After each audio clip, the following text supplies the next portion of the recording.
stakes for that field goal?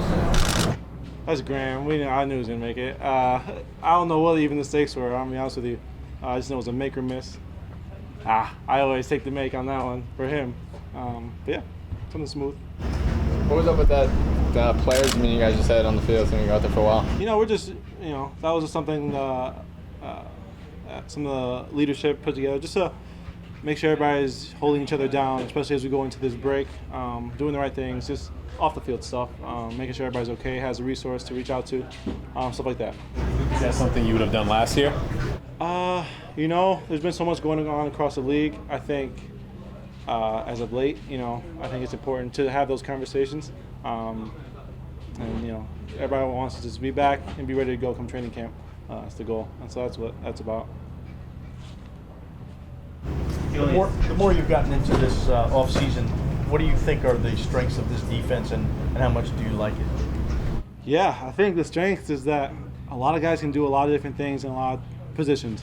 We have some guys who are talented in certain things that they do, and I think Wink is doing a good job, or we're getting to the point where we're doing a good job of mixing it up to keep offenses guessing, as opposed to kind of pigeonholing guys into one spot, into one role, into one thing they do on a certain defensive call. It's allowing guys to play free, play loose, and we have some juice going, which is exciting. I think that's the biggest change. We're excited to make plays, and we're celebrating that. What's the reaction of the linemen when they see you in the A-gap? I saw a few of them crying earlier today. It's gotten weird. That's the big body package, and clearly that's why I'm in it. Mixing some stuff up. He feels comfortable in me doing different things, and I feel real comfortable. I have a .5 sack. I'm trying to find that other half sack this year, so I can hold numbers. That's what we're aiming for. Hey Julian, what did you make of kind of dialing it down today? Helmets off, walk through pace. Is that something that's good for you guys? It's it could be seen as both ways, good and bad. Bad in the sense of there's a lot of competitive talk in the locker room each day about who won the day, heated battles, and so I didn't think we were given enough of a chance to compete today.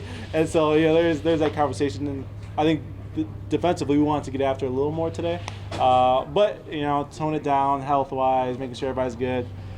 I guess that's a good thing. You're still ahead from yesterday. Yeah, hey, there's a big discussion of who won the offseason.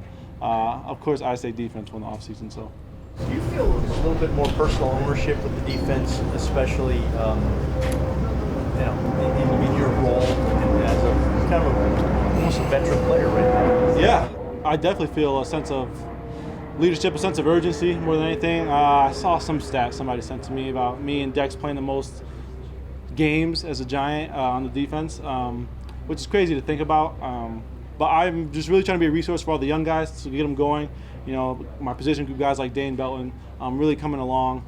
Some other young guys who are on their way right now. I'm just trying to be that personable guy. I'm not super old. I'm pretty young, and so I'm right there to fill in the gap of kind of being that leader for everybody, and also just making plays. I feel like I've known Wink forever now, and I've been here for a couple of years, and so I'm excited to take that next step forward. When you were out there, have you noticed anything in Saquon that's different than a year ago? Yeah, I mean that he's all over the place. They're doing a lot more with him. I know he's really excited for that. And you got to. He's one of the best talents in the league, and so to be able to do a lot in a lot of different roles. I know Kappa. I mean, how can you not be excited to utilize that? And so I think he's back in his headspace of being super competitive. When I mentioned competitive talks in the locker room, he's the main guy. He's one locker over from me, and that's the main conversation every day about him competing. And so I think that's what we've been seeing, and I'm excited for him. We'll take a couple more. How different is that from where he was physically last year? Yeah, I mean, it's tough. That's a guy who's like the most competitive person I've ever been around. And to him, kind of being banged up here or there, it's tough. It's tough on him and tough on us. And so I'm just, as a friend, just excited for him to see what he can do.